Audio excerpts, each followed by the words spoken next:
If you want to know the history of China, go to Beijing. If you want to know the beauty of China, go to Hangzhou. And if you want to know the development of China, go to Shanghai. It is one of the longest standing continuous civilizations that has developed without the Abraham religions, and so I wanted to see how the nuances of that culture was reflected. When we first got there, we had an opening ceremony. It was a sense of welcoming that personally I hadn't experienced anywhere else. Student chaperones welcomed us and gave us the lay of the land, told us about pop culture, customs, their lifestyle. The first activity was visiting the Great Wall, which was awesome. There were people from all over the world there. A lot of things that are just different here in every facet of life. If there's too much traffic, lanes can switch. The highway can be 3 lanes on both sides. There's a machine that can come. The highway is now 4 lanes on one side and 2 lanes on another.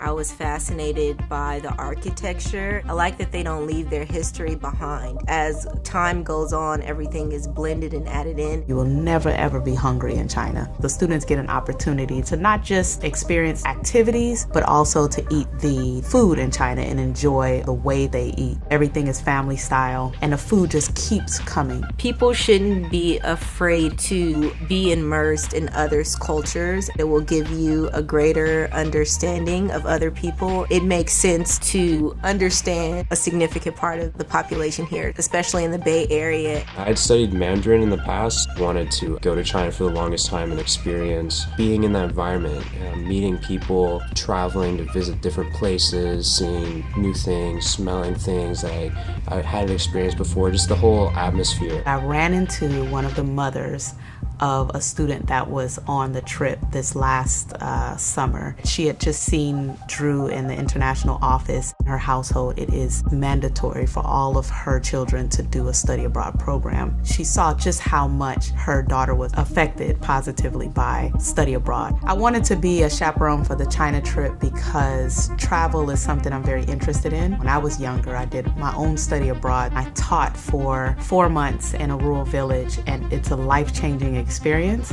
All students should have the opportunity to travel abroad. The trip and its participants composed of students of ethnic and socioeconomic background that wouldn't have been able to go to China without this opportunity, which included flight, breakfast, lunch, and dinner every day, classes, and learning the language and learning the culture, and going to activities and being placed on high priority. We visited the Pearl Tower, which is a restaurant that's 267 meters above the ground, and it spins on glass as you eat.